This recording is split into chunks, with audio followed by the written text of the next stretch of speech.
Alright guys, we got two different products I'm going to be trying out today. Rust-Oleum Wipe New and Meguiar's Ultimate Black Plastic Restorer. The plastic on my razor is getting real faded and kind of ugly looking. Front doesn't look too bad, but the sides and down below are real faded. So I'm going to try to restore that to get a nice black, kind of like how the tire shine makes these tires pop.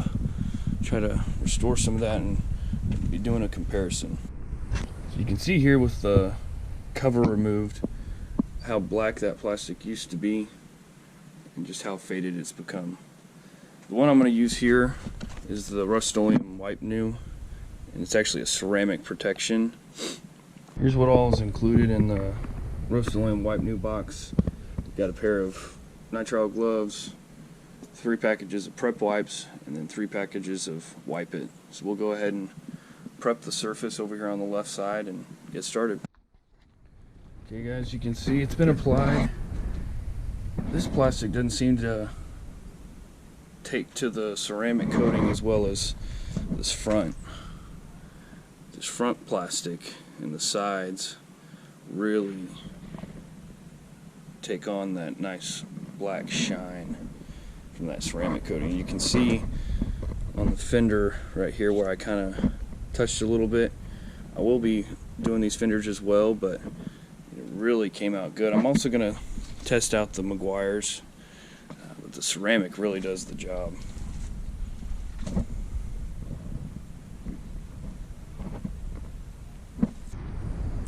I just used some of the Meguiar's Ultimate Black. It does a pretty good job.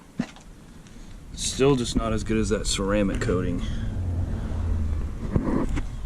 Front is just incredible looking compared to what it used to look like.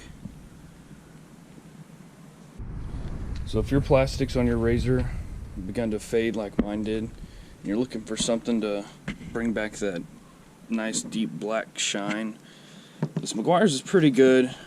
It's quick. This is a less expensive option. I think it was about $9 for the whole bottle. And this Rust-Oleum Wipe New was about $12 for only 3 wipes. But you're looking at a 2-year protection time versus only a couple weeks with the Meguiar's. So if it were me, I would highly recommend going with the Rust-Oleum. If you don't want to spend that much money buying several boxes to do the whole razor, then the Meguiar's is still a good choice, but not as good as what I was looking for compared to the ceramic down here. It just looks really good. So thank y'all for watching. Like and subscribe. Thanks.